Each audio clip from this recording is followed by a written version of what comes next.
Hello family, my name is Chris, I am your home gamer dad, and on this Power Rangers Heroes of the Grid villain breakdown, I figured because it's around that spooky time of year, we'd take a look at some creatures and beasts that have given the Rangers a hard time week after week after week.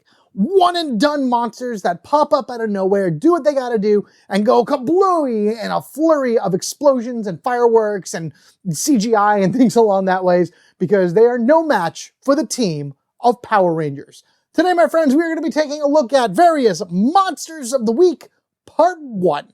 So right now I have about a 2-part thing running with this. We got these first 5 right here, and then next week you're going to see another 5 Monster of the Week show up. But I chose to start with these right now because all 5 of these monsters you can actually find within the big box Kickstarter bundle. That is the one that has Goldar's face on it and everything. And let me tell you, if you are a Power Rangers Heroes of the Grid fan, if you like this game and you do not have that Kickstarter yet, you really should pick it up because you get a great value for that box. I'm actually going to open, we see another one of those within the Kickstarter that is coming up soon. Don't know anything as of this video because the RenCon hasn't happened yet.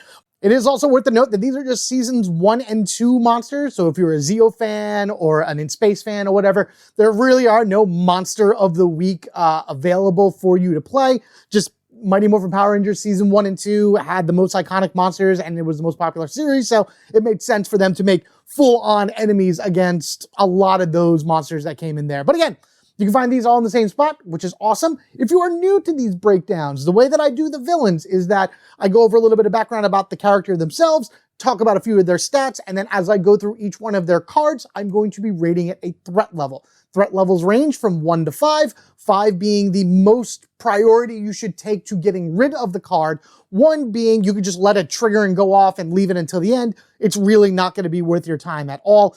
Monsters generally don't have 1s or really 5s in them either, but you know, it really all depends on how they come out on the field and also what else is on the field. Whenever I give you my threat level, it's just going to be based on the card itself in conjunction with other cards that the monster has in their deck. I'm not including any other foot soldiers or any other monsters you may have on the field or any other factors that may be involved. So as I give you those, I'd love to hear your opinions as well. Do you think something that I give a high threat level should go down or vice versa? And then of course, what your opinions are of these monsters themselves, whether you remember them from your childhood within the actual show, if you had the toys for the monsters. I know I had a few of these, to be honest with you.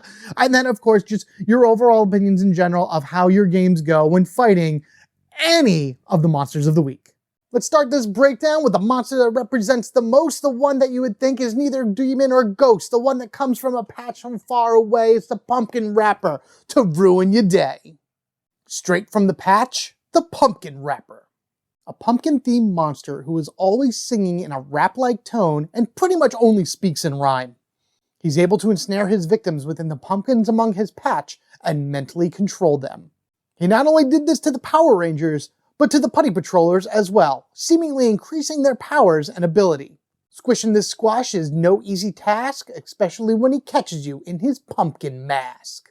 The Pumpkin Rapper is a monster class enemy within Power Rangers Heroes of the Grid, meaning you have to defeat 4 of his cards in order to get rid of him off the field and all of his crazy pumpkins. He does deal a lot of multi-hit damage. That seems to be one of his big mechanics within his deck that you have to watch out for. Within his deck, you will find 2 cards that have 3 health, 3 that have 4, and 3 that have 5 health. And his keywords break down to 3 of his cards being blank, 3 of them being fast, and 2 of them have a combo keyword of guard passive. I'm no rapper by any means, I just do my best to have a lot of fun with these. If you watched my Power Ranger 2 of the Grid, the second session I ever did, I played with the Pumpkin Rapper for one of the Halloween episodes. That was an interesting one to say with. That was my Dragon Shield team too. If it was Jason, Tommy, and Zach, all of which I represented with the Dragon Shield, which was really cool. Within that, you'll probably see me go up against the Pumpkin Rapper and see Rapper's Trap. This is a 3 health card. There are 2 of these within his deck. This is the 2 that have the guard passive on them. While this card is in play, each time a Ranger attacks this card, they must spend an additional energy. That's why this is a threat level of 4. Anything that pretty much forces you to spend more energy is something you got to get rid of as fast as possible, because you're going to need your energy as much as you can in order to do all your more powerful attacks and boost attacks and things along that ways. And because the Rapper's Trap is a guard wherever it is, it's blocking your ability to hit other cards that you want to get rid of as well. So definitely try to go for this first, mainly in the beginning, just so you have that little extra energy to spend right there. So you can do that 3 damage and get rid of it. 3 damage is really not a lot at all in comparison to most monsters. Should be able to take this down with 1 attack, 3 dice attack or something along that way. So definitely focus on this first. Be ready to also go back into the battle, regaining that energy you lost, and of course, knocking out the rest of his cards. Next, we have the Spit Hot Fire. There are 3 of these in this deck. None of these have any keywords on them, so they're just there. 4 health, 3 damage to each ranger. This is a threat level of 2. Like, yes, you don't want to be taking any additional damage or whatever, but in all honesty, Pumpkin Rapper doesn't really do too much damage. He has a lot of that AoE attack. This one, the next one could actually be an AoE that I'm going to show you as well. 3 damage. Yeah, you're going to be losing 1 card at the very least if it's a 3 shield that goes, but this was also like made when Power Rangers Heroes of the Grid was young, so there wasn't a lot of things that you could do to modify shield counts. By today's standard, taking 3 damage really isn't that much. I can name you a ton of cards and a ton of characters that are all like add 1 shield or reduce by 2 or something along that ways, where dealing 3 damage isn't really that big of a deal. There are worse cards within the Pumpkin Rapper's deck, like the last one I showed you, that you should try to get rid of first. This one, obviously, if it's on the field, you want to get rid of it in order to, trim his vines and get rid of him, but it's not a very high priority card at all. I say that applies to Rhyme Vines as well. It's a fast card, so it's probably going to trigger regardless of anything. There are 2 of these in his deck, so they're going to get moved to the front really quickly as soon as you draw them. 5 health is a lot to deal with, especially early game and everything, but his ability is deal 2 damage, deal 2 damage, deal 2 damage. Each one of those 2 damage is an individual attack that can be taken by the same or a different ranger. So anything that you have on the field right now, if you have 1 ranger that's like super powered, that's ready to take a lot of damage, let him take all of those. Remember, each one is a separate instance of 2 damage. Maybe give 2 damage to 1 character and then 2 damage to another and spread it around. There's a lot of different ways that you can divvy out these 3 attacks to your ranger team, where it really does minimal to no damage at all, especially with a lot of the rangers nowadays that enable you to manipulate your deck. So you can put all 3 shield cards on the top of your deck and just boop 3 shield, boop 3 shield, boop 3 shield, take absolutely no damage, and Rhyme and Vines goes down. So it's a threat level 3. That's been on the screen. You saw that already. Simply because it's a higher health value than the last card, but it really, to me, is no difference in terms of how to handle it. And finally, we have the Hip Hop Bomb Drop, threat level of 2. His cards are really not that threatening. It's a 5 health card, which is, again, not great, but you get higher ones within monsters. Fast, your 3rd fast card of his deck, and each ranger must discard from their hand 1 card with an energy cost of 0. If you're playing multiplayer, 3, 4, 5 players, whatever, that's really not that bad. Your players are going to have 4 or 5 cards in their hand. Losing 1 going into a battle with this guy isn't really a big deal. Solo might be a little bit more difficult if you only have a hand of 7 and 3 of your cards are gone because of zeros, but you're also always drawing cards back into your hand at the end, so it's not so much. Pumpkin Rapper is just, again, because he's an early monster. All of these that I'm going to show you are early monsters to the game. It really only had the base set of rangers to deal with, plus Hyperforce at the time. So a lot of these new abilities that came out from later teams are perfect for counteracting this crazy pumpkin monster and everything. I still use him. I still enjoy seeing Pumpkin Rapper pop up every so often. He's not a huge challenge, but he's still a monster to beat down and everything like that. If you find him early, you may have a little bit of an issue because you have no Zords, but regardless of anything, Pumpkin Rapper, just like all of these, are really not that hard at all. They make a game a little bit more challenging and a lot more fun. Plus, you can have some great thematic plays with it. Like I said, with my Halloween one from, 2 years ago? Man, it's been a while since I've been doing these. This bad beast, the Robogoat. Created by Lord Zedd, Robogoat is a mythical cyborg goat monster who used a brainwashed Tommy in order to infiltrate the command center. Robogoat is very intelligent and cunning, as well as a skilled fighter and strategist, almost able to destroy the Rangers using their own powers against them. Ultimately, it was his own arrogance and not finishing off Tommy when he should have, but that's kind of a common thing, that was his downfall at the hands of the Power Rangers. Robogoat is a monster class enemy within Power Rangers Heroes of the Grid, as pretty much everything here is going to be, which means you have to defeat 4 of his cards in order to eliminate him. Robogoat's deck only has 3 attack cards in it, which I believe is the least amount of any monster within the game. May have only 3 different cards, but there's still 8 of them in total. 6 of them have 4 health, 2 of them have 5, and the keyword breakdowns are 2 of them are blank, 3 are fast, and 3 have the guard keywords. I remember having the toy of Robogoat, the little one, the one where if you move the tail, his head would like ram forward or whatever. But I never remembered what actual episode he was in. That's the thing with the monsters of the week. I remember them, but unless they were like a real big impact and came back later, like Pudgy Pig, for example, did come back later once or twice. He wasn't just a one and done monster. They wanted to use him again. I don't quite remember what their context were within the show. So it's fun doing that in order to see like where they pull some of their attacks from and everything. Right now we have the Staff Slam, which is his first of 3 cards. Again, I believe that is the least amount of attack cards from any monster within the game. 4 health, these are the ones with the guard keyword. There are 3 of these within his deck. Deal 5 damage to the lead ranger. I have this as a threat level of 3. I mean, you know where it's going. You know how much it's going to go onto it. As soon as it gets on the field, your team can then work together to know it's coming at you in order to deal with it of sorts. Yeah, it's a guard. You have to get around it regardless of anything in order to hit other things. It's because there's 3 of them in the deck, it is a very high chance that you can pull all 3. Now, granted, your lead ranger will be taking a beating at that point if all 3 of these do trigger, but at 4 health, it shouldn't be that hard in order to knock down. And again, guards don't guard guards, so if you have anything that's a good spread damage against that, try to deal as much of it as you can to staff, snap it in half, boom, you beat the goat. Next, you have the Charging Headbutt. 3 of these in the deck as well. 4 health, fast, makes sense. He's charging at you. Deal 4 damage unless a ranger spends 2 energy to prevent it. Now, this is one of those choice cards. This was very interesting because I remember in early games and whatnot, this actually made a difference. You didn't have too many cards that constantly added stuff to the pile, but if you were maybe like a round or 2 into the game and you were able to find ways to produce energy really fast, then it's like, all right, I'll just forego that 2 damage, lose 2 energy, but still go in there and, you know, throw a maneuver down that gains an energy, or throw an attack card down that not only does something but gains an energy. There's even reaction cards that gain energy and things like that. So yes, I don't like losing 2 energy. That's a lot in my opinion. If it was 1, I'd be like, oh yeah, of course, do that every time. But preventing 4 damage is still also kind of like a meh thing. You know, it's, again, a threat level of 3 just because of the draining of energy that you may or may not have to do.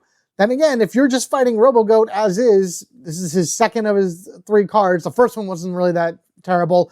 The next one is even less. So, you know, might as well just spend the energy, use 0-cost cards, and put him to pasture. And that's we had the Cloven Combo. 2 of these within his deck, threat level of 2. You may look at it and it's like, wow, that's only a 2? Yeah. It's a health of 5, so it's kind of like, you know, you got to do some work around it because it has no blanks. If a guard is out there, you got to get around the guard, but he does deal 1 damage, deal 2 damage, deal 3 damage. So Pumpkin Wrapper was 2, 2, 2. This is 1, 2, 3. So ideally, you're still dealing 6 damage out amongst the Rangers, you know, as you choose. It just, they tell you how you want to do it. Now, you could go down the line, worst case scenario for this card, total worst case scenario, you lose 3 cards. So you flip over to defend, oh, it's a 1 shield, oh, it's a 2 shield, oh, it's a 3 shield. Yes, a recover action will put all of that back in, but that is literally the worst case scenario, and I highly doubt that would happen. At the very least, you will be able to, I would say, on more than better on average, get a card to the bottom of your deck and survive it that way. I don't know, I like this. This is really cool. I enjoy the way this works out, and of course, if you have anything on the field that manipulates attack power, flanking, then this becomes worse. But as is, it is the weakest card in his deck, and it's not going to go off anytime soon, because I feel like that even if it goes out in the beginning, he has enough fast cards to push it down anyway, and you'll just deal with it later. So that's it for Robogoat. He only has 3. It's crazy that it's so few, but you know, that's all he does. The always watching menace, Eye Guy. A monster made up of hundreds of eyes, Eye Guy is especially cruel and calculated with his attacks, all while being fiercely loyal to Zedd and Rita. He doesn't speak much, often resorting to just grunts and groans while in the heat of battle, but when he does say something, he enjoys making puns to taunt his victims, especially using words like I and C. Don't blink when going up against iGuy, or else he'll make your world go blind in a flash. Just because it's with everyone else's, iGuy is a monster that you will find within Power Rangers Heroes of the Grid, meaning that you need to defeat 4 of his cards in order to eliminate him.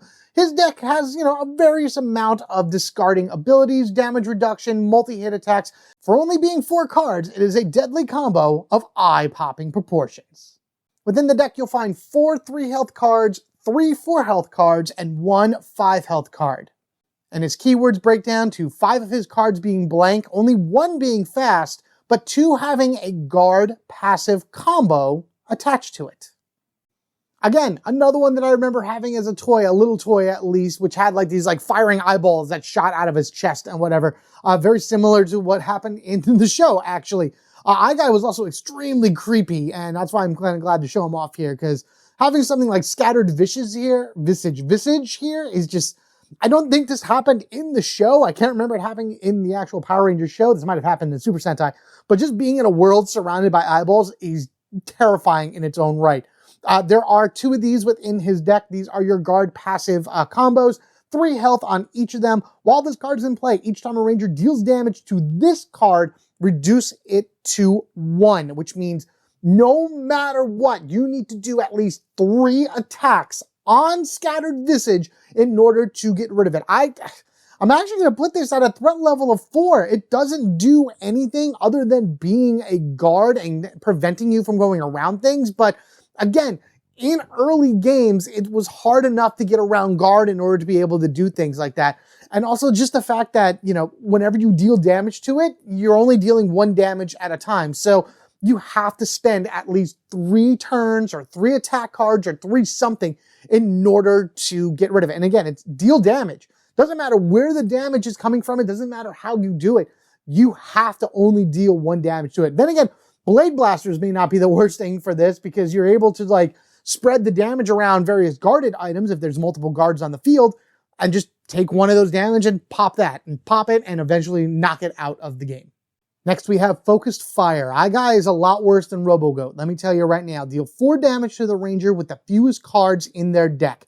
I am going to make this a threat level of 3, because again, 4 isn't the worst, but this is something that once you go into the battle and you see this on the field, start counting all the cards on everybody. Whoever has the least amount of cards in their deck, be sure to throw something at them in order to reduce damage or prevent them from losing too many cards, because that's the point of this. You have the fewest cards in your deck. I'm going to deal 4 damage to it. At least 1 of those cards is going to be removed into your discard pile. At worst, 2. Actually, no, at worst it could be 3, because you could draw 1, 1, 2 or something. It could be really, really terrible for your Ranger if they have a lot of low shield cards left within their draw pile. Which again, you can look through your discard pile. You can't change the order, but you can look through it and then kind of figure what's in your discard pile, manipulate it, or things along that ways. Not a high focus if you prep correctly, but one that could cause a lot of problems. There were 2 of those Focus Fires in his deck, by the way, if I forgot to mention that. Next we have Optic Blast, not trademarked by any other character in any other media, trust me. 4 health on this card. There are 3 of these within the deck. Deal 2 damage to each Ranger twice. This is I have it as a level 3. No, I'm going to keep it as level 3. I'm going to keep it as a level 3 threat as well, because each Ranger is deal 2 damage, deal 2 damage. As you can see, it's a lot of multi-hits on this and everything, in order to kind of weed out the Rangers that have the least amount of cards in their deck and just force them to get rid of them faster. You don't want to be digging through your decks too fast in order to try to get as many of the card. I mean, you want the cards you want in order to be able to beat the monsters, but you got to really utilize what's in your hand to the best ability in order to knock down these guys, because their whole sole purpose is to get you rid of those cards as fast as possible. And these multi-hit AoE attacks and everything like that were very popular in these early monsters. As you probably saw already between Pumpkin Raptor, Robogoat, and iGuy, they have a lot of small hit attacks that hits everything within the battle. Which also keep in mind, if you don't have Rangers within the battle, they don't take this damage. So if they're in a different location. That goes without saying. People probably know that, but it's good to remind everyone anyway, just in case. Finally, Devour Mind. Only one of these in the deck. It is a fast card. It is possibly the most terrifying of the cards within the deck. This guy creeps me out so much. 5 health. The ranger with the most cards in their hand must discard 3 cards from their hand. I would have put this at a threat level of 5, but because it is a fast and it's like his only fast card in the deck, it's going to be a 4. I mean, it's going to trigger. That's the problem. As soon as it goes down, it's going to go to the front and it's going to trigger regardless of anything. So even though I have it as a 4 as a threat level, it's just because of how bad the card is. There's really not much you can do in order to get rid of it. If you have a means to be able to do so, if you have one of the earlier rangers that had ability to get past fast, to give that first turn or whatever, highly, highly recommend getting rid of this because you are losing 3 cards from their hand, which is a lot. You know, it's a lot of very valuable cards. At least it's not random. It doesn't say anything about random on it, so that's good. So they can choose the ones they want to lose, but still, that's less abilities and less options that the ranger team has in order to defeat this guy. So get rid of this if possible. If you possibly can, get rid of it. Otherwise, that just whoever has the most cards in their hands, then just pick and choose wisely among the group about what you can afford to lose. And there you go. That is his ultimate ability. He sees right through me. That is such a weird card. Oh boy. The deadly left tackle, Rhinoblaster. A rhinoceros-type monster with an American football theme, Rhinoblaster may seem big and clunky, but is very agile in his feet and quite clever in the middle of battle. The captain of his team of football putties, Rhinoblaster is mostly a brawler, preferring to charge right through the center line towards his target. However, if need be, he can fire off long-range attacks to hit those Hail Mary final strikes. Penalties mean nothing to this monster, as he enjoys roughing on the field.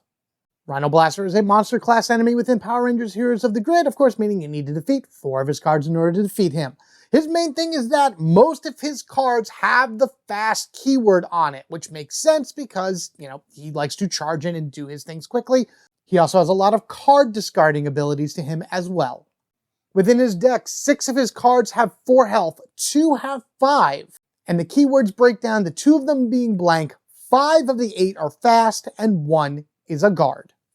Football, yeah! It's again, going through this footage, seeing these monsters again after all, I haven't watched the original Power Rangers in probably about 5, 6, 7 years by now, and just using stuff like this to go back through, rewatch it, and just see the storylines and see the characters and inspirations and everything is so hysterical. I remember Rhinoblaster because I had a large figure of him, but I completely forgot the story that he was from. And again, a lot of these characters are all from Season 2 of Power Rangers. I remember a lot about Season 1 for some reason, but Season 2, like a lot of these popular monsters, other than like Piranha's Head, which you'll find out about next week, just for some reason I couldn't remember for the life of me. Water Mist Breath is his first card. It is only one of these in his deck. It is the only guard within the deck. He does do this attack in the show, so I guess that makes sense why it's there. 4 health guard, as I said, each ranger must discard 1 card from their hand. It's an area of effect discard ability. It has nothing to do with damage, it has nothing to do, you can't prevent it. It's just something that happens. The good thing about this, it is a level 2 threat in my opinion, only because you have to get around it as a guard regardless of anything, but its overall effect isn't so bad. And because most of his other cards are being shifted around anyway, if this managed to hit the field first, it should be all the way down at the end, so it's not really guarding too much. There's also a good chance that this does not hit the field at all, in which case you are feel free to run the board as you please. So just wherever this falls, I mean, it is a 2, like I said, but you know, you're going to probably need to get rid of it in order to get around it, unless you have a lot of things that go around guard, in which case don't worry about this so much. Just take care of his other cards first. Next, we have the Lightning Horn, because all of these monsters had some type of flashy, long-range CGI seizure attack to them or whatever. 2 of these are in his deck, 4 health, no keywords on them at all. The Rangers must discard a total of 4 cards, divided as they choose. Threat level 3 on this one, because now you're getting up into a higher card count, depending on how many people are in this battle. If you only take 2 Rangers going into this, between those 2 Rangers, they got to discard 4 cards. That's a lot of cards between them that you're going to need in order to beat the monster. And then, of course, if you're playing as solo, that might be all the cards from a single Ranger's like options that you have in your hand. So it's a very awful thing in order to do. Discarding abilities are just as bad, in my opinion, as draining abilities, because if you drain energy, then you can't use cards. But if you're discarding cards, well, then you don't have anything to use either. At least in solo mode, you're constantly being able to draw back up at the end of a battle. Or I'm sorry, at the end of each Ranger's turn after you play a card. But sometimes it's just not enough to get to where you need to get to in order to defeat all of these cards. And again, he only has 4 and 5 health cards, which aren't bad, but may take an attack or two in order to get rid of. All right, charging tackle, 3 of these in his deck. Fast keyword, obviously because he's charging. We went over this with Robogoat. 4 health, deal 6 damage. Jeez, unless a Ranger discards 2 cards from their hands to prevent it. It's a threat level of 4, and 6 damage is a lot. 6 damage is a lot, especially for, you know, again, early Power Rangers Heroes of the Grid characters and whatnot. Discarding 2 cards from their hands is also a lot that has a threat level of 4. This is a terrible, terrible thing that'll happen. And if multiples of these come out on the field, like if all 3 of these hit the field at once, you're not going to be able to prevent the first one, but definitely try to knock out the next few that come down the line as well. Because again, 6 damage is a lot to deal with. You're guaranteed to toss at least 2, maybe 3 cards from your draw deck into the discard pile, or you're losing 2 cards from your hand, which again can be very, very detrimental to winning a battle, especially if not only do you have to go up against all 4 of Rhinoblaster's cards, but how many foot soldiers are on the bottom? 1, and it's not so bad.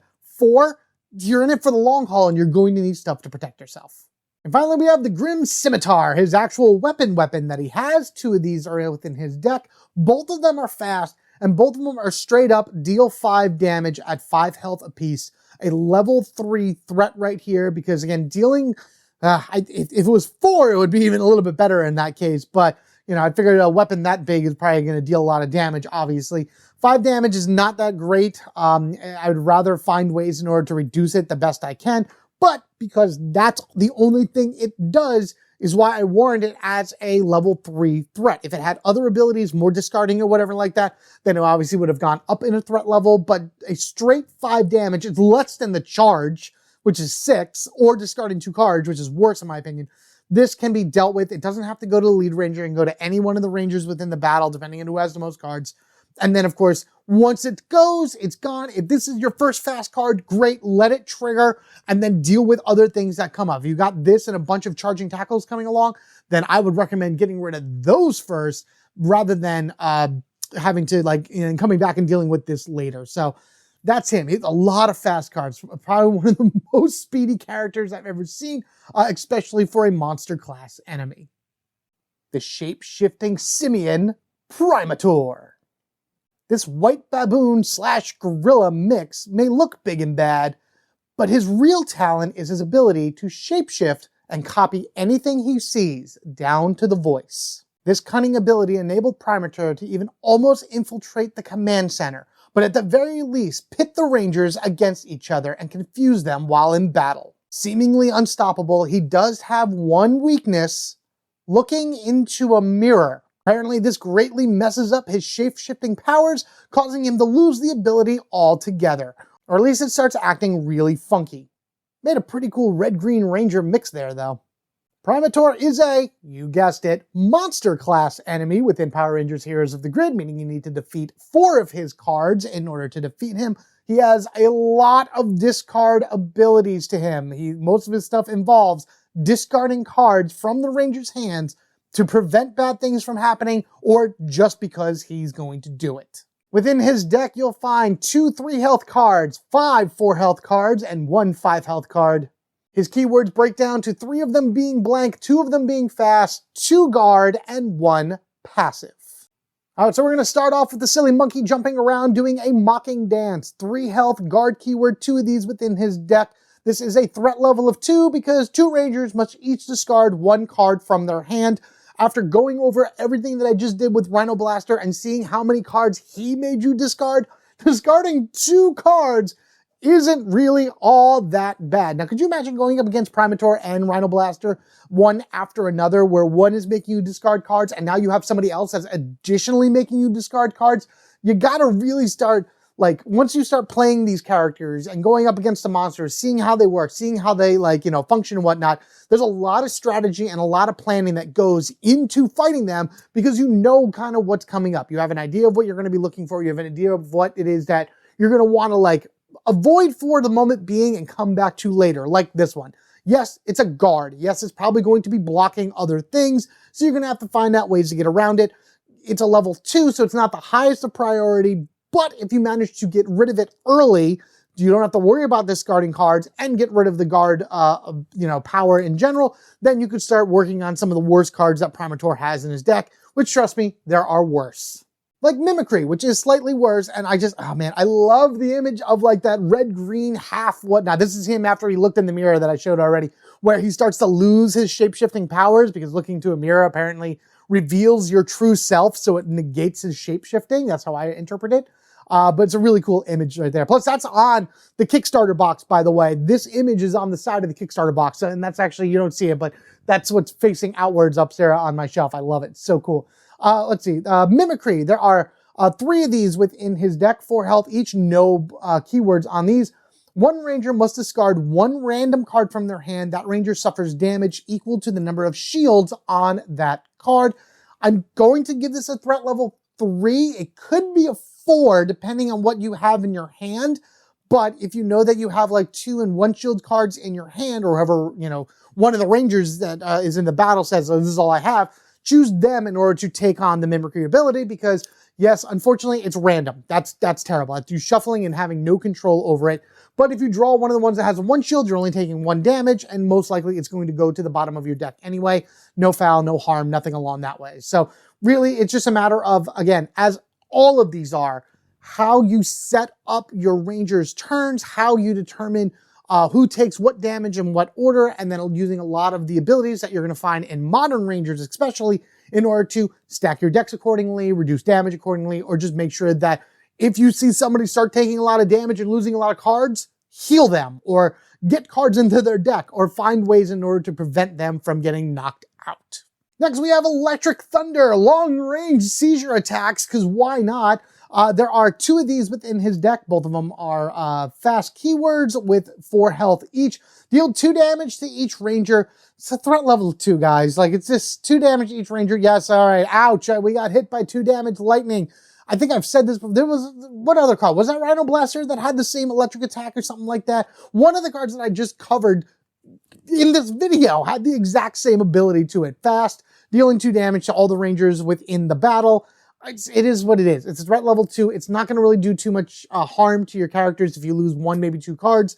And at least then you can just kind of do it and not have to, you could do something in the beginning, set something up, take the damage, and then initiate a really strong attack as soon as this finishes triggering. So it's kind of something that I like to do with these cards that I don't mind triggering, because it enables you to set up for a more powerful move that should be able to take down harder cards, larger health cards, or more cards in one shot using a strong AoE. And finally, we have Copy Confusion. One of these are within his deck. It's the only passive 5 health card. This I'm going to actually put as a threat level of 5, actually, because you kind of want this out of there, because it could really start messing your lead ranger up. While this card is in play, each time a ranger attacks a Primator card, including this one, so there's 4 on the field, you're going to be attacking them regardless. You may need to attack them more than once, and again, AoE attacks each one individually. Deal 2 damage to the lead ranger each time a ranger attacks. So this card will be 2 damage, attacking that card 2 damage. Like, this could be a lot of damage setting up, 2 hit pings every so often on the lead ranger. I mean, it's pretty cool the way that if you think about it thematically, where the Primator has now copied your lead ranger, and who is it that you're fighting? Are you fighting the lead ranger or are you fighting Primator? Yes, you're hitting him, but you might be hitting the lead ranger as well. So I get how this works. Get rid of this card as fast as possible. If you can do a 1-hit kill on this, just poof, get rid of it and not have to worry about all that excess damage going over, highly recommend doing that. It is an annoying card to deal with, but again, it is really cool to see this image here because this is also what happened in the show when he copied Trini during that one fight, which was really, really cool and everything like that. So fun the way they did it, fun the way they incorporated that into Primator's hands, into his cards or whatever, and there you have it. All done with the Primator.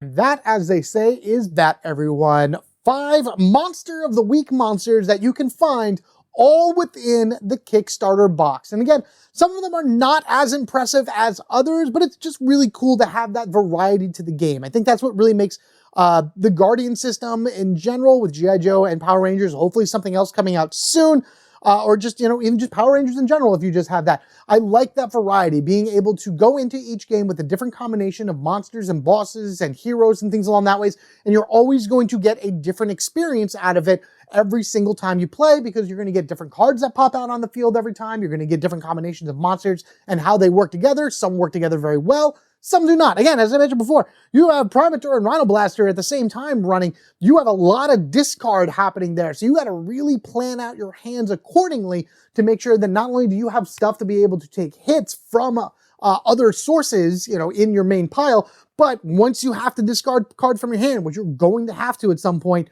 what is the most valuable things you need to hold on to, and what can you toss out for right now and hopefully recover later. But now I want to hear from you guys. What do you think of these 5 monsters right here? Again, as I asked in an earlier part of the video, do you remember any of these guys at all growing up, you know, from the show and everything? I mention toys every so often because I had a lot of this stuff growing up and everything. And it's just fun going down memory lane again in order to be able to relive the episodes and the experiences and just the overall random plots that you would find within Power Rangers where each one of these guys happen to pop up. In any case, as I said, next week we will see 5 more Monster of the Week monsters. Those you will find in the Villains pack. So in order not to miss that or any other fun Power Ranger video I put out for you to enjoy, or any other video for that matter that you may like to see on this channel, be sure you are subscribed to the Home Gamer Dad. If you wish to support the channel even further, there are ways to do that down in the description section below. The big one being using those affiliate links that you see down there in order to pick up anything that you may not have in your collection right now that you would like to add, you know, going forward. Again, these guys add a lot of fun challenges to your game. Granted, this is the Kickstarter one. Maybe you want to pick up one of the villain packs or something along that ways. Those go a long way to helping the channel. And of course, I'm very appreciative of each and every one of you out there for doing anything like that. But regardless of anything, your view, your like, your comments, your subscribe, sharing this video, let me know where you share it. I'd love to see where it goes out there in the internet and whatnot. All that goes a long way and more to helping the channel grow. And again, just thank you guys so much. You are absolutely amazing. Thank you. Always remember, we are family forever, gaming together. Until next week when we cover more monsters in this mash, I will see you guys later. Take care, everyone.